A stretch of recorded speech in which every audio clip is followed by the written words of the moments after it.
আসসালামু আলাইকুম, স্বাগত জানাচ্ছি দেশ সন্ধ্যায়। সাথে আছি আমি মুক্তা মাহমুদ। আমাদের আজকের বিষয় অগ্রযাত্রা ও রাজনৈতিক টানাপোড়েন। এই বিষয় নিয়ে আমি কথা বলবো এবং আমাদের স্টুডিওতে আছেন শহীদুল ইসলাম, সভাপতি ঢাকা সাংবাদিক ইউনিয়ন। স্বাগত আপনাকে। এবং আলোচক হিসেবে আরও একজন আছেন বিএনপি চেয়ারপারসনের উপদেষ্টা হাবিবুর রহমান হাবিব। তিনি এখন অন দ্য ওয়ে, রাস্তায় আছেন, নিশ্চয়ই আসলে তার সঙ্গে কথা হবে। যে বিষয়টা একটু শহীদুল ইসলাম, যে বিষয়টা আপনি শুনলেন যে আমাদের আজকের বিষয় অগ্রযাত্রা এবং রাজনৈতিক টানাপোড়েন, এর আগে একটু আমরা একটা বিষয় নিয়ে একটু কথা বলতে চাচ্ছি। সেটা হচ্ছে আজকে মুক্ত গণমাধ্যম দিবস, যেহেতু আমরা এই গণমাধ্যমে কাজ করি, এই বিষয়টা নিয়ে একটু কথা বলতে চাচ্ছি। সে বিষয়ে আসলে কতটা মুক্ত বা স্বাধীনভাবে বাংলাদেশের গণমাধ্যমে যারা সংবাদকর্মী আছেন বা গণমাধ্যমগুলো কাজ করতে পারছে, আপনার কাছে কি মনে হয়? তো প্রথমেই আপনাকে ধন্যবাদ জানাচ্ছি, আপনার মাধ্যমে দেশ টিভির দর্শক শ্রোতাদেরকে ধন্যবাদ জানাচ্ছি। তো যেই বিষয়টি নিয়ে আলোচনা সূত্রপাত করলেন যে আজকে বিশ্বমুক্ত গণমাধ্যম দিবস, তো মুক্ত গণমাধ্যম দিবসের প্রেক্ষাপটে বাংলাদেশের সাংবাদিকরা আজকে কি মুক্তভাবে কাজ করতে পারছে কি না, প্রশ্নটা সম্ভবত আমি এটাই বুঝতে পেরেছি যে আপনি কতটা স্বাধীনভাবে কাজ আমরা কতটা স্বাধীনভাবে কাজ করতে পেরেছি। প্রথমে আমি বলি যে দেখুন, বাংলাদেশের গণমাধ্যম বাংলাদেশ সৃষ্টির পর থেকে আমি বলবো যে এক নাগারে দীর্ঘদিন কখনোই মুক্তভাবে কাজ করতে পারেনি বাংলাদেশের গণমাধ্যম এবং গণমাধ্যম কর্মীরা। আমরা যদি সেই স্বাধীনতার পর থেকে ধরে আসি, যে স্বাধীনতার আগে এক ধরনের সংকট ছিল, স্বাধীনতার পরে যখন যেই দাবিগুলো নিয়ে বাংলাদেশ স্বাধীন হয়েছিল, বাংলাদেশের মানুষ গণতন্ত্রের চর্চা করবে, বাক স্বাধীনতা থাকবে, মুক্ত চিন্তার চর্চা করবে বাংলাদেশের মানুষ, কিন্তু আমরা সেখানে বারবার হোঁচট খেয়েছি। আপনি দেখুন যে আমরা যদি 1974 সালের কথা বলি, যে বাংলাদেশের 1974 সালেই 4টি মাত্র পত্রিকা রেখে সব পত্রিকাগুলো বন্ধ করে দেওয়া হয়েছিল। তো সাংবাদিকদের কণ্ঠরোধ বাংলাদেশের সেখান থেকে শুরু হয়েছিল। পরবর্তীতে আমরা দেখেছি যে পরের যে সরকারগুলো আসছে, কখনো কখনো গণমাধ্যমের স্বাধীনতার কথা বলেছেন, স্বাধীনতা দেয়া হয়েছিল, সংবাদপত্র এবং গণমাধ্যম স্বাধীনতা দেয়া হয়েছে। আমরা যদি তার পরের সরকারগুলোতে আসি, আমরা 75 পরবর্তী সরকার যেই স্বাধীনতা, গণমাধ্যমের যে স্বাধীনতা পেয়েছিল সেটি দীর্ঘদিন স্থায়ী হয়নি, আবার সেটি হোঁচট খেয়েছে। আমরা 1990 সাল পর্যন্ত আমরা দেখেছি যে গণমাধ্যম একটা শৃঙ্খলিত অবস্থায় ছিল। এরপরে 90-এর গণ অভ্যুত্থানের পরে যে সরকার আসলো, তারা গণমাধ্যমের একটি স্বাধীনতা দিয়েছিল। সেখানে ওই সময় গণমাধ্যমের স্বাধীনতার সময় অনেক গণমাধ্যম, নতুন গণমাধ্যম এসছে, কিন্তু গণমাধ্যম নতুন এসছে, কিন্তু গণমাধ্যম কর্মীরা কি পুরোপুরি স্বাধীনতা পেয়েছে কিনা, আমার প্রশ্নটা হলো সেই জায়গায়। আমি বলবো যে হ্যাঁ, গণমাধ্যমের যে সংখ্যা বেড়েছে, গণমাধ্যম কর্মীরা সেভাবেই আমরা ধরে নিয়েছিলাম যে গণমাধ্যম কর্মীরা স্বাধীনভাবে কাজ করবে, কিন্তু সেখানে বিভিন্ন জায়গা থেকে গণমাধ্যমের কর্মীরা নানাভাবে প্রতিবন্ধকতার শিকার হয়েছে। আমরা যদি বলি যে ওই সময়ের পরে একটা সময় আবার আসছে যে গণমাধ্যমের সংখ্যা বেড়েছে, গণমাধ্যম কর্মীরা পুরোপুরি স্বাধীন হয়নি, এটা আরও সংকুচিত হয়েছে। আমরা যদি বিগত সরকারের আমলটায় ধরি, 2008 সাল থেকে 2024 সাল পর্যন্ত আমরা এই সময়টায় যদি গণমাধ্যমের স্বাধীনতা ধরি, যে গণমাধ্যমের সংখ্যা অনেক ছিল, কিন্তু গণমাধ্যম কর্মীরা স্বাধীনভাবে কাজ করতে পারেনি, গণমাধ্যমগুলো স্বাধীনভাবে কাজ করতে পারেনি। কারণ হচ্ছে যে গণমাধ্যমগুলো, আমি একটু বলি যে গণমাধ্যমগুলো নানা নিয়ম এবং হুমকির বেড়াজালে আবদ্ধ ছিল। আপনি দেখবেন যে তথ্য অধিকার আইন, সাইবার সিকিউরিটি অ্যাক্ট, এটি দিয়ে গণমাধ্যমের কর্মীদের কণ্ঠকে রুদ্ধ করবার জন্য নানাভাবে অপকৌশল গ্রহণ করা হয়েছিল।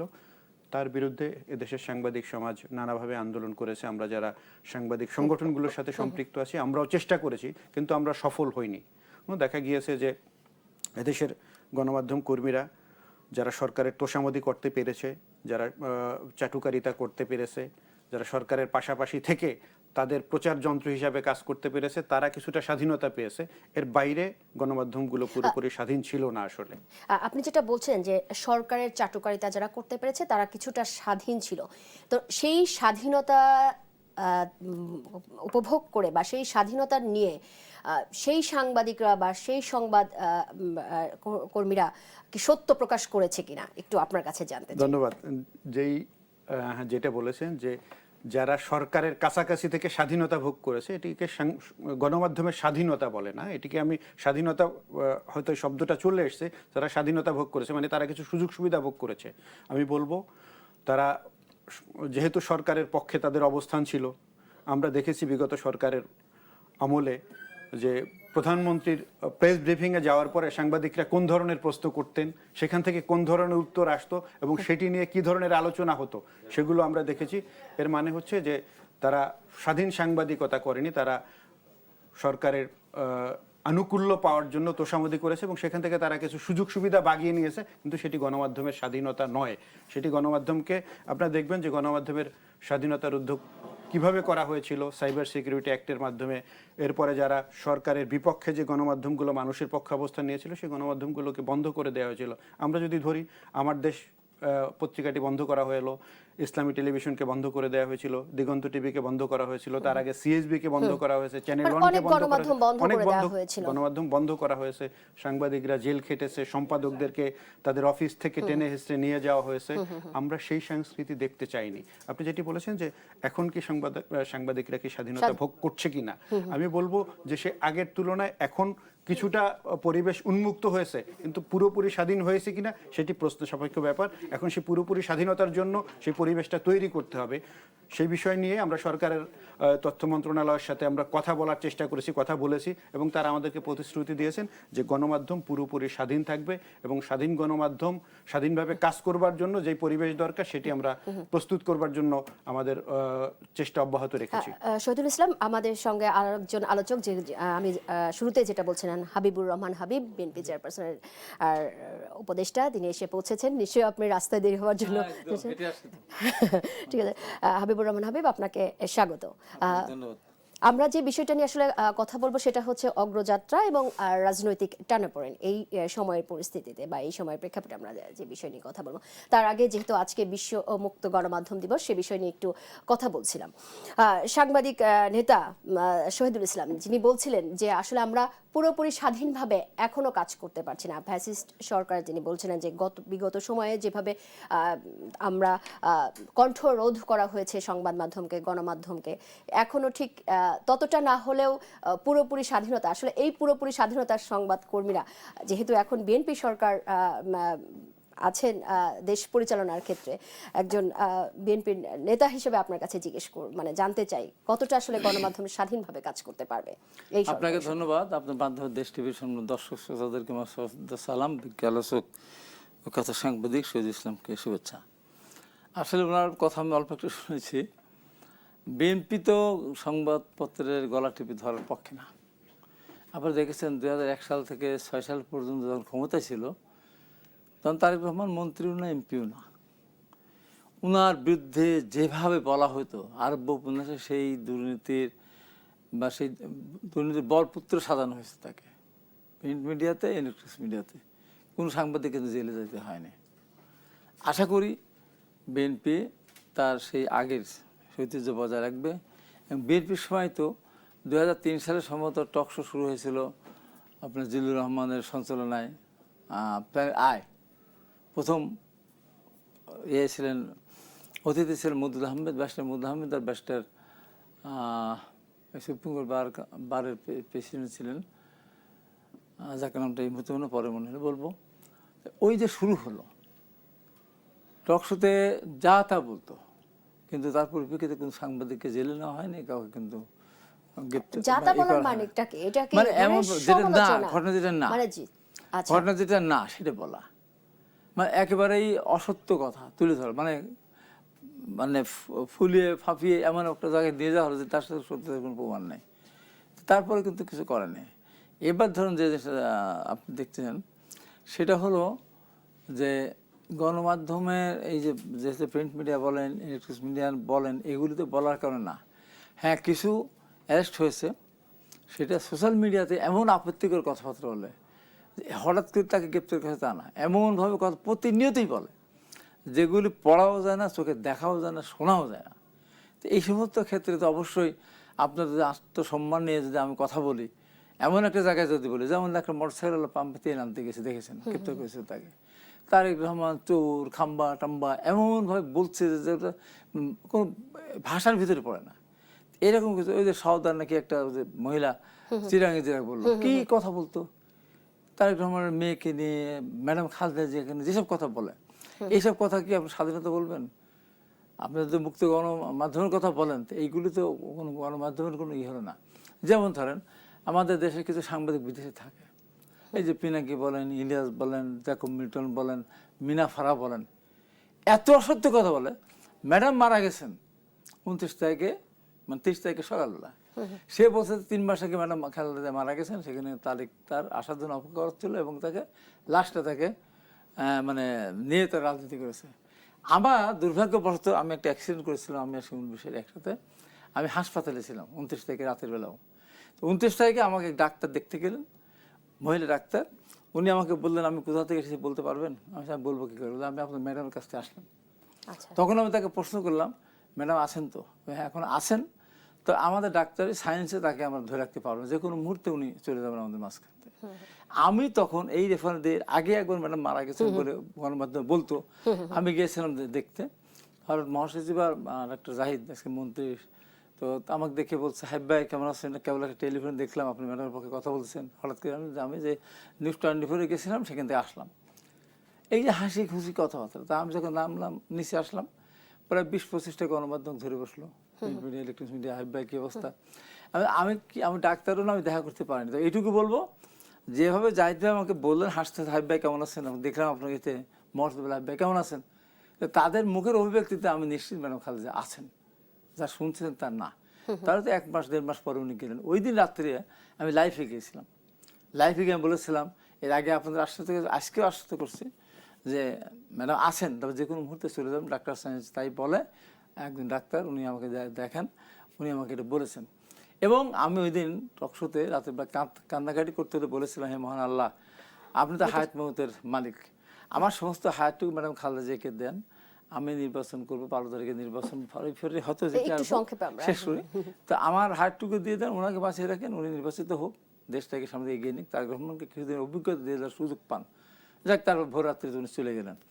এই যেসব মিথ্যা কথা, এই মিনা ফারাহ পয়সা গেছে, নষ্ট হয়ে গেছে, এই হচ্ছে নির্বাচন কমিশনকে বলতে, এই নির্বাচন কমিশনার একে করলেন না, বৈধতা করলেন, আরে নমিনেশনের কথা পাগল দাখিল করতে দাখিল করতে পারে, এটা হচ্ছে এগুলো কোনো হলো আপনি যে বিষয়টা বলছিলেন যে ফুলিয়ে ফাঁপিয়ে যে সংবাদ মিথ্যাচার করা হয়, সেটা তো না জেনেও, আমার তো মনে হয় যে একজন সংবাদকর্মী আছেন মিনা ফারাহ বললেন, এই নির্বাচন কমিশনকে বলছে, এই আপনি আপনার নমিনেশন পেপার করলেন কেন গ্রহণ করলেন? আরে বাবা, নমিনেশন পেপার যে কোনো জমা দিতে পারে, কিন্তু সেটাকে বৈধ দেওয়ার পরে তখন সেটি নিয়ে কথা বলতে পারে। যেমন আমার ওখানে একজন অস্ত্রধারী, একজন 17 বছর জেল, আমাকে যে হারানোর পিছনে তার মূল্যে স্বতন্ত্র প্রার্থী, 50টা মামলা তথ্য গোপন করেছে, সার্টিফিকেট গোপন করে এখন নির্বাচন কমিশন তাকে নির্বাচন, ওখানে ডিস্ট্রিক্টে অবৈধ ঘোষণা করলে এখানে এসে নির্বাচন করতে বৈধ হয়ে গেল। এইগুলি অন্যায়, এইগুলির ব্যাপারে সত্যতা যেখানে নাই সেখানে বললে তো হবে না। এই জন্যই বলছে ফুলিয়ে ফাঁপিয়ে মিথ্যাচার করাটাকে আমি ওই গণমাধ্যমের স্বাধীনতা বলবো না। একটু আমি একজন সংবাদকর্মী, সাংবাদিক নেতা শহীদুল ইসলাম, আপনার কাছে একটু এইটা বলে আমরা এই বিশ্ব মুক্ত গণমাধ্যম দিবস থেকে বের হয়ে আসতে চাই। সেটা হাবিবুর রহমান হাবিবের যে অভিযোগ যে ফুলিয়ে ফাঁপিয়ে আসলে তথ্য প্রকাশ করা হয়, আমার যেটা আপনার কাছে আমি জানতে চাই সেটা হচ্ছে যে সংবাদ মাধ্যম যখন সত্য প্রকাশ করতে পারে না, ফুলিয়ে ফাঁপিয়ে সংবাদগুলো কোথায় প্রকাশ হয়? যেটা সামাজিক যোগাযোগ মাধ্যম, এবং এখন অনেক গুলো হচ্ছে মানুষের কাছে পৌঁছানোর জন্য অনেক টুলস আছে, সেগুলো মানুষ ব্যবহার, মানুষ টুইটারে কথা লিখে, মানুষ এখন তার সামাজিক যোগাযোগ ফেসবুকে লিখছে, নানা মাধ্যমে লিখছে। তো মেইন স্ট্রিম যারা আমরা বলি যে সে গণমাধ্যম, সেই গণমাধ্যমের চাইতে তো আমার মনে হয় যে সামাজিক যোগাযোগ মাধ্যমে বেশি কথা বলা হয়। ফিরছি একটু বিরতি নিয়ে, বিরতির পর ফিরবো আপনার আলোচনায়। দর্শক, দেশ সন্ধ্যা থেকে এখন নিচ্ছি বিরতির পর নিশ্চয়ই আবারও দেখা হবে কথা। দর্শক, বিরতির পর আবারও স্বাগত জানাচ্ছি দেশ সন্ধ্যায়। আমাদের আজকের বিষয় অগ্রযাত্রা ও রাজনৈতিক টানাপোড়েন। এই বিষয় নিয়ে কথা বলতে আমাদের আলোচক হিসেবে আছেন হাবিবুর রহমান হাবিব, বিএনপি চেয়ারপারসনের উপদেষ্টা, এবং আছেন শহীদুল ইসলাম, সভাপতি, ঢাকা সাংবাদিক। দুজনকে আবারও স্বাগত। যে বিষয়টি একটু কথা বলছিলাম, যে এই যে গণমাধ্যমকে আসলে কণ্ঠরোধ করার জন্যই কি সামাজিক যোগাযোগ মাধ্যমে অপতথ্য বা গুজব বেশি ছড়ায় কিনা, একটু আপনার কাছে, এবং যে অভিযোগগুলো আসলে সাংবাদিকদের ঘাড়ে এসে পড়ে। দেখুন, সোশ্যাল মিডিয়াতে যে অপতথ্যর কথা বললেন, এটি তো একটা জিনিস। সোশ্যাল মিডিয়ার অপতথ্য এটি আছে, তো এটি এখন সোশ্যাল মিডিয়ার মাধ্যমে ছড়াচ্ছে। অপতথ্য সবসময় ছিল, সেটি সীমিত আকারে ছিল। এখন অপতথ্যটি সোশ্যাল মিডিয়ার কারণে তাৎক্ষণিকভাবে আমরা জেনে যাচ্ছি, সেটি সুযোগ হয়েছে যারা অপতথ্য ছড়ায় তাদের একটা বড় সুযোগ হয়েছে এখানে। ভালো তথ্য যেমন ছড়ানোর সুযোগ আছে, অপতথ্য ছড়ানোর সুযোগটাও তারা গ্রহণ করে।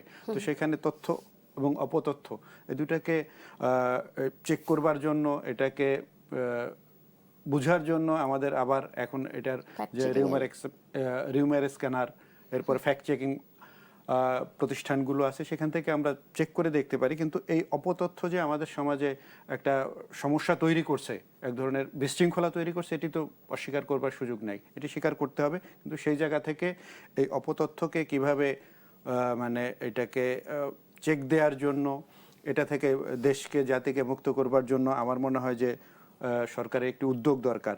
একই সাথে আমি যেই কথাটি বলতে চাই যে দেখুন, এই অপতথ্য ছড়ানোর যে টুলস যে ব্যবহার করা হচ্ছে, এই যে সোশ্যাল মিডিয়াকে, এটি একটা বিষয়। আর যেটি বললেন যে এখন গণমাধ্যমে, আমাদের দেশের গণমাধ্যমের পরিস্থিতি নিয়ে যে আমরা আলোচনা করছিলাম, সেখানে এগুলো তো আছেই, কিন্তু গণমাধ্যম কতটা স্বাধীনভাবে কাজ করতে পারছে, কতটা স্বাধীন, এই বিষয়টা আমাদের বক্তব্য বিবৃতিতে আমরা এক ধরনের কথা বলি, আন্তর্জাতিক নানা ধরনের সংগঠন আছে, তারা একভাবে এটাকে বিচার করে। আমরা যদি দেখি যে আজকে মুক্ত গণমাধ্যম দিবস উপলক্ষে আপনি দেখবেন যে রিপোর্টার্স উইদাউট বর্ডার্স তারা একটা সূচক প্রকাশ করে প্রতি বছরেই, জানুয়ারি থেকে ডিসেম্বর পর্যন্ত।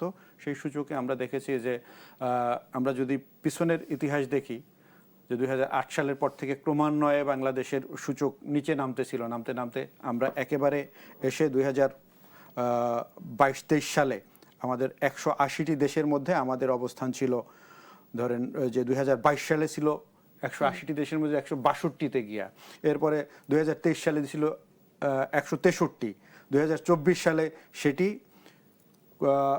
165তে ছিল, এরপরে 2025 সালে এটি আমাদের তালিকা ছিল 149, এর মানে 18 ধাপ আমরা এগিয়েছিলাম।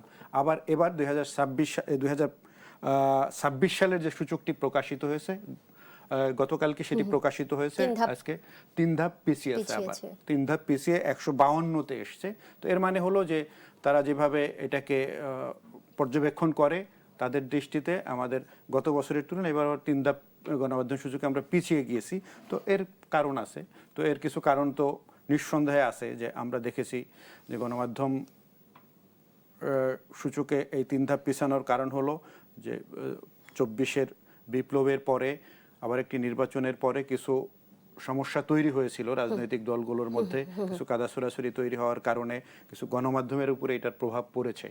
তো সেখানে নানা ধরনের সংকট তৈরি করবার জন্য এই যে বললেন যে অপতথ্য, হ্যাঁ, সেই বিষয়গুলো কারণে আমি বলবো যে এখানে আমরা 3 ধাপ পিছিয়ে গিয়েছিলাম। এটি নিয়ে গতকালকেও আমাদের তথ্যমন্ত্রীর সাথে কথা হয়েছে, তিনি বলেছেন যে যেহেতু আমরা এটির উপরে নজর রাখছি, বাংলাদেশের গণমাধ্যম যাতে স্বাধীন হতে পারে, এজন্য আমরা স্বাধীন গণমাধ্যম সংস্কার কমিশন তৈরি করব। তার আগে আমরা আরেকটি কমিটি করব যাচাই বাছাইয়ের জন্য, স্থায়ী স্বাধীন কমিশনের আগে এই কমিশনটি তৈরি করতে যদি আমরা পারি, তাহলে গণমাধ্যমের স্বাধীনতা নিশ্চিত করবার জন্য তারা আমাদেরকে যে সুপারিশমালা পেশ করবে, তাই সে অনুযায়ী আপনার কাছে ফিরবো। একটু ছোট্ট করে আপনার কাছে জানতে চাইবো, জুলাই গণ অভ্যুত্থানে আমরা জানি বিগত সময়ে 496 জন সাংবাদিক হয়রানির শিকার হয়েছিল, এর মধ্যে 266 জন সাংবাদিককে হচ্ছে আপনার সহিংসতা মামলা আসামি করা হয়েছে, এবং অনেক সাংবাদিক এখন কিন্তু জেলে আছে, এবং তাদের বিষয়গুলো কিন্তু এখনো নিষ্পত্তি হয়নি, জামিন হচ্ছে না, 2-1 জনের হয়েছে, বাদ বাকি কিন্তু জেলে আছেন, কারাগারে বন্দী অবস্থায় আছেন।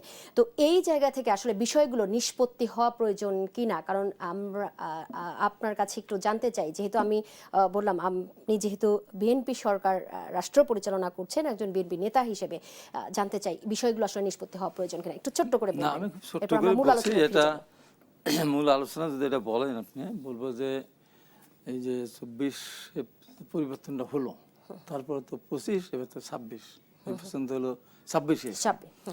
এই সময়ের ভিতরে বিশেষ করে 22, 23, 24, 25, 24 সাল অগাস্ট পর্যন্ত এই দেশের সাংবাদিকেরা এই যে বিগত সরকারের সেই ফ্যাসিস্ট সরকারের সময় যে সমস্ত অপকর্ম হয়েছে, তা খুন গুম নির্যাতন, সেগুলি এরা আবার অনেকে সহযোগী ছিল। বারবার আমি কিন্তু বলতাম আওয়ামী লীগ সরকার ডুবালে সাংবাদিকরা ডুবাবে, মিডিয়াগুলো ডুবাবে, বুদ্ধিজীবীরা ডুবাবে, বিভিন্ন বিশ্ববিদ্যালয়ের শিক্ষকরা ডুবাবে। ডুবলো তাই। শেষ পর্যন্ত সাংবাদিক সম্মান না করতো প্রধানমন্ত্রী ওই চায়না থেকে ফিরে এসে, তাহলে 5ই আগস্ট দেওয়া লাগতো না, হয়তো আরো দেরি হতো। আমি আপনাকে জানতে চাই নিষ্পত্তি হওয়া প্রয়োজন কিনা। নিষ্পত্তি হওয়ার প্রয়োজন, নিষ্পত্তি হওয়ার প্রয়োজন। এখন যেটা হয়েছে, এইগুলি যারা ধরেন এই যে হত্যাকাণ্ড সংঘটিত হয়েছে, তারা সমর্থন করেছে, তারা নিজেরা হত্যাকাণ্ড সংঘটিত মানে নিজে ছিল না সঙ্গ, কিন্তু সমর্থন করেছে, প্রতিবাদ কিন্তু করে নাই। এই সাংবাদিক যদি আপনার ফারজানার উপর যদি এই প্রশ্নটা না করে, আর যদি প্রভাস স্বামী যদি সম্পর্ক প্রশ্ন না করে, ওই দিন তো আগুন জ্বলে না। আজকেও কিন্তু প্রধানমন্ত্রী বলেছেন আইনের শাসন প্রতিষ্ঠা করতে হবে। আমরা আইনের শাসন প্রতিষ্ঠা করি না, ওই দিন ওই বললাম না, প্রধানমন্ত্রী বলে ফেলেন না আমাকে মুক্তিযোদ্ধার নাতি নাতনি চাকরি, রাজাকারের চাকরি দেবো, ওই প্রশ্নটা সাংবাদিক না করলে কিন্তু প্রভাস স্বামী এটা করে না। এই যে অবস্থাতে এখন সাংবাদিকদের আমাদের পরিষ্কার বলতেছে, বিগত দিনগুলো আমরা দেখেছি 15.5 বছর সাংবাদিক ছিল না। ওখানে যায়, বিদেশ থেকে আসার পর কেউ নোবেল পুরস্কার দেওয়ার জন্য যায়, এমনভাবে প্রশ্ন করে সাংবাদিকতার কোনো চিহ্ন ইনারা যেতে পারেনি, একজনে গেছেন জানতে 15.5 বছরে, একজনে যায়নি। এই যে অবস্থা, আমরা চাই স্বাধীন গণমাধ্যম থাকুক। কারণ হলো কি আমি বলি, এখন যদি আমি প্রিন্ট মিডিয়া বা ইলেকট্রনিক্স মিডিয়া যেগুলো মেন যে মিডিয়াগুলো, আমি তার গলা টিপে ধরি, ফেসবুকে কে ছাড়বে আমাকে? যেমন ধরেন আমার ওখানে আজকে ইউনো সাহেব এবং পিয়া সাহেব খাল কাটার ওখানে যান নাই, লোকাল কিছু সমস্যা আছে। ওখানে এমপি সাহেব ভোট চুরি করে এমপি হয়েছে, মহা চুরি করে এমপি হয়েছে সে, আমার পাবনা 4-এ আলমবুল সাহেব। প্রশাসন বলছে যে ঠিক আছে পরে করে সমস্যা নিরসন করি, সেখানে দেখা গেছে সে নিজে গিয়ে 1 কোদাল মাটি কেটে চলে আসলো। তো এইটা নিয়ে পত্রপত্রিকা দেখবেন যে কালকে কত কথা লেখা হবে, হয়তো আমার নামে এতগুলি বদনাম দেওয়া হবে, আমি তো নাই এখানে। এরকম কিছু কথা, যেমন ম্যাডাম খালেদা জিয়া তাই সৌদি আরব গেলেন না, কথা বলা হলো যে কতগুলো সুটকেস ভর্তি করে টাকা নিয়ে গেছে, একটা সুটকেস ভর্তি করে এখন টাকা নিয়ে যাওয়া লাগে বিদেশে। এর মানুষ বিশ্বাস করলো, কোথায় এসেছিল সেগুলি? এই যে বিভিন্ন মিডিয়াতে এসেছিল। আমাদের পরিষ্কার কথা যে আমরা গলা টিপে ধরবো না, আমরা স্বাধীনভাবে যাতে মত প্রকাশ করতে পারে আমাদের সরকার সেই কাজটি করবে। কারণ আমরা দেখেছি বিগত দিনে কোনো ধরনের এগুলি করে গলা টিপে ধরি সরকার রক্ষা পায়নি, আমরা ওই কাজটি করবো না।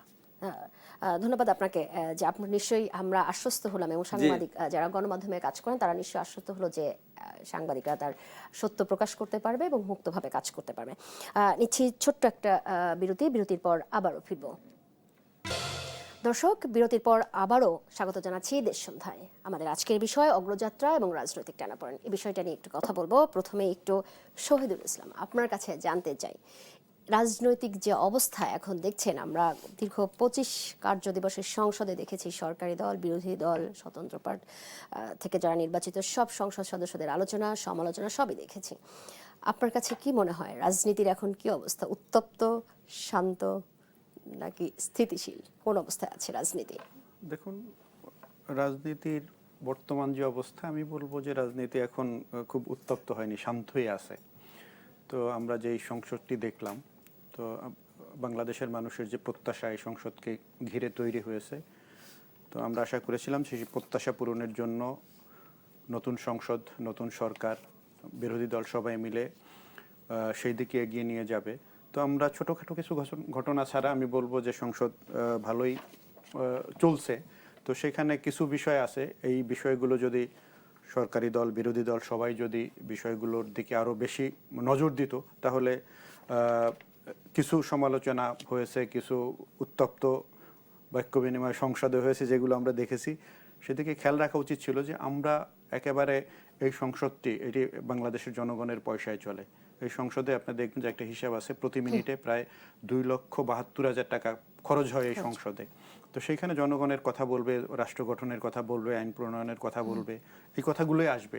আমরা দেখছি একটি অহেতুক বিষয় নিয়ে ঘন্টার পর ঘন্টা আলোচনা হয়েছে। এটি কি মানুষ দেখতে চায়? এতদিন মানুষের পারসেপশনগুলো বুঝতে হবে যে এই নতুন সংসদের কাছে দেশের মানুষ কি চায়। শহীদুল ইসলাম, আপনার কাছে ফিরবো একটু। হাবিবুর রহমান, আপনার কাছে একটু জানতে চাই, সেটা হচ্ছে এনসিপির নেতাদের বক্তব্য ধরে একটু আপনার কাছে জানতে চাই যে আসলে বিরোধী দলের কাছে সরকারি দলের বিশ্বাস বা আস্থার জায়গাটা আসলে আছে কিনা, বা আস্থার সংকট তৈরি হয়েছে কিনা। কারণ সরকারি ইতিমধ্যে এনসিপি থেকে একটা অভিযোগ এসেছে যে সরকারি কর্মকাণ্ডে প্রত্যেক নাগরিক এবং প্রতিষ্ঠান হচ্ছে প্রতারিত। সরকারি দলের একজন সদস্য হিসেবে আপনার কাছে জানতে চাই, আসলেই কি প্রতারিত? না, এইটা তারা বুঝতে না পারে এটা বলে। সরকার যখন যারা রাষ্ট্র ক্ষমতা থাকে তারা তো তাদের মতো করে দেশের মানুষের দিকে, দেশের মানুষের কল্যাণের জন্য তো কাজ করবে। বিরোধী দল কি বললো সেই মতো তো কাজ করবে না। সরকার আমি তারা যেটা বললো তাদের আদর্শ যদি আমার বাস্তবায়ন করতে হলে আমি সরকার কেন? বিরোধী দল তো জনগণের পক্ষে কথা। জনগণের পক্ষে নাই, কিছু জনগণের পক্ষে। এটা 2 মাসের সরকার, যে শিশু ভূমিষ্ঠ হওয়ার সঙ্গে সঙ্গে দেখলো যে ক্ষুদ্র বাংলাদেশ, তার দেশটা একেবারে এর ভিতরে অগ্নির ভিতরে পড়ে গেছে। 10 দিন বয়সে সরকার পেল কি, ইরান আক্রান্ত হলো, ইসরায়েল এবং আপনার মার্কিন যুক্তরাষ্ট্র, এই যে তেলের যে ক্রাইসিসটা দেখা দিল। সেই সময় বিরোধী দলেরকে ওই হুমকি ধামকি, রাজপথে যাওয়ার কি এই মুহূর্তে বলা সরকার উৎখাত করবো, টেনে হিসেবে ফেলে দেবো, আওয়ামী লীগকে তাড়িয়েছি এতদিনে, এদের তাতে সময় লাগবে না, এগুলি কথা, এইগুলি কোন বক্তব্য হলো? বিরোধী দলের বক্তব্য হলো? কাদেরকে বলতেছে? কাদেরকে বলতেছে? যাদের কারণেই কিন্তু তাদের অস্তিত্ব। আপনি ধরে নেন 1975 সালে 7ই নভেম্বর শহীদ রাষ্ট্র জিয়া রহমান ক্ষমতার পাদবীতে না আসতেন, বিএনপি জন্ম না হলে কিন্তু আসা যায় না। যে জন্মাই না তার তো পাপ পুণ্য কিছু নেই। ওই জিয়া রহমান রাষ্ট্রীয় ক্ষমতায় আসছিলেন বলেই কিন্তু একটা পর্যায়ে সব রাজনৈতিক দলগুলোকে রাজনীতির অধিকার দিয়েছিল। তো জামাত ইসলামের নামে তারা সেদিন আপনার রেজিস্ট্রেশন নেয়নি, নিবন্ধনভুক্ত, তারা হচ্ছিল আইডিয়াল নামে। পরবর্তী সময় এরশাদের আমলে এসে তারা জামাত ইসলামের নামে তারা সেটা বলিতে এই দল যে সমস্ত ভাষায় বিএনপির বিরুদ্ধে কথা বলে, ম্যাডামের বিরুদ্ধে কথা বলে, জিয়া রহমানের বিরুদ্ধে কথা বলে, তারেক রহমানের বিরুদ্ধে কথা বলে, এটা তো কোনোভাবেই এটা তো সঠিক না। তারা তো বলবে দেশের উন্নয়নের জন্য কথা বলবে, না বলে ব্যক্তি আক্রমণ, দেশের মতো স্লোগান দেয়। আমরা তো ওইগুলো দেই না, আমরা ওইটা বলার পরে আমাদের কিছু উত্তর দিতে হয়, আমরা আগ বাড়িয়ে কিন্তু আমরা বলতে চাই না। তো এই জায়গা থেকে তো তাদেরও তো শিক্ষা নেওয়া উচিত যে আমি এদেশের মানুষ, আমার কাছে ভাই যেটা বললেন, আমরা দেশের কথা শুনতে চাই, মানুষ তারা কিছু বলে, তাদের রাজনীতিটা ছিল এক বেহেশতের টিকিট দেওয়া ছাড়া আর কোনো তাদের কোনো ইয়ে আছে, রাজনৈতিক দর্শন আছে? যেমন বিএনপির আপনার ফ্যামিলি কার্ড বলেন, আপনার ইয়ে বলেন, কৃষি কার্ড বলেন, আপনার হেলথ কার্ড বলেন, আরো অন্যান্যগুলি যে দেওয়া শুরু করেছেন, এই যে নতুন কর্ম শুরু করেছে, তাতে এগুলো নেই। তাহলে এখানে সমালোচনা কি? হ্যাঁ, সরকার 6 মাস 1 বছর 6 মাস যাক, তারপরে সরকারের ব্যর্থ, তারপরে ইরান আক্রান্ত হওয়ার পরে যে টালমাটাল সারা পৃথিবী, মার্কিন যুক্তরাষ্ট্র তেলের দাম ছিল 2.19, এখন 4.29, আমাদের বাংলাদেশে ততক্ষণ বাড়ায়। হাবিব, আপনার কাছে ফিরবো একটু। শহীদুল ইসলাম, আপনার কাছে একটু জানতে চাই, যেটা হাবিব বললেন যে বিরোধী দলের ভূমিকার তারা সমালোচনা করছেন, আসলে কি বিরোধী দল তাদের যে ভূমিকা রাখবার কথা ছিল দেশের মানুষের কল্যাণে, দেশের মানুষের জন্য, তা রাখতে পারছেন না? আপনার কাছে কি? হাবিব ভাই যে কথাটি বলছে যে সংসদের যে বিষয়গুলো নিয়ে কিছুটা উত্তপ্ত হয়েছে বিরোধী দলকে, যেভাবে হাবিব ভাই কি বলে ব্লেম করলেন, আমি সেখানে একটু ভিন্ন কথা বলতে চাই। সেটি হচ্ছে যে দেখুন, বিরোধী দলের কোন বিষয়টি নিয়ে উত্তাপ তৈরি হয়েছিল, যে জুলাই সনদের ভিত্তিতে এই নির্বাচন হয়েছে, সরকার গঠন হয়েছে, 24-এর গণ অভ্যুত্থান হয়েছে যে জুলাই বিপ্লবের মাধ্যমে, সেই জুলাই বিপ্লবকে আপনার লেজিটিমেট করবার জন্য, এই সরকারকে লেজিটিমেট করবার জন্য শেষ করবেন, আমাদের একদম শেষ সময় এসে পৌঁছেছে, যেই জুলাই সনদ তৈরি করা হয়েছে, সেই সনদটি যখন পুরোপুরি বাস্তবায়নের পথ থেকে সরে গিয়েছে সরকার, তখন বিরোধী দলের দ্বারা সংসদে উত্তাপ তৈরি হয়েছে এবং এটা যৌক্তিক ছিল। এই জুলাই সনদ যদি বাস্তবায়ন না হয় তাহলে এই সরকার বৈধ হবে না, আপনার সংসদ বৈধ হবে না, যতগুলো কাজ হয়েছে সবগুলো অবৈধ হবে। এটি এখন আমি বলছি। ধন্যবাদ আপনাকে। আমাকে শেষ নিতেই সময় শেষ। জুলাই সনদ যেটা যারা আছে বলছে, তারা তো প্রথমে জুলাই সংসদ প্রতারণা করেছে। প্রধানমন্ত্রী নিজেও বলেছেন যে জুলাই সনদ অক্ষরে অক্ষরে বাস্তবায়ন করা হবে। আমরা তো বলছি অক্ষরে, তারা 5% মহিলা সংসদে দেওয়ার কথা ছিল, একটাও দেয়নি। আমরা এই বিষয় নিয়ে আবার পরে কথা হবে। আমাদের তো কোনো নেই, আমরা তো বলছি যে পরিপূর্ণ বাস্তবায়ন আমরা যদি অক্ষরে অক্ষরে শেষ অধিবেশনে যেটি দেখি যে স্বরাষ্ট্রমন্ত্রী যে কথাটি বলেছেন যে জুলাই সনদের যদি আমরা না বলতাম তাহলে ভর্তি হতো না, এর মানে এক ধরনের প্রতারণার আভাস তার কথা থেকে পাওয়া গেছে। নিশ্চয়ই আমরা আমরা আমরা আশা তো এটা করব যে বললাম, নিশ্চয়ই এগুলো তো জুলাই সনদ ওরা বাস্তবায়নই বাস্তবায়ন করলো হবে, না। দেশের মানুষের প্রত্যাশা পূরণ করবে। দর্শক, এখন বিদায় নিচ্ছি, দেশ সন্ধ্যা থেকে বিদায় নিচ্ছি, এবং আজকের বিষয় ছিল অগ্রযাত্রা এবং রাজনৈতিক টানাপোড়েন। নিশ্চয়ই আপনারা আলোচনা দেখলেন, এবং ভবিষ্যতে আরো কোনো বিষয় নিয়ে আপনাদের সঙ্গে কথা হবে, আলোচকদের সঙ্গে কথা হবে। সে পর্যন্ত ভালো থাকুন, সুস্থ থাকুন। ধন্যবাদ সবাইকে।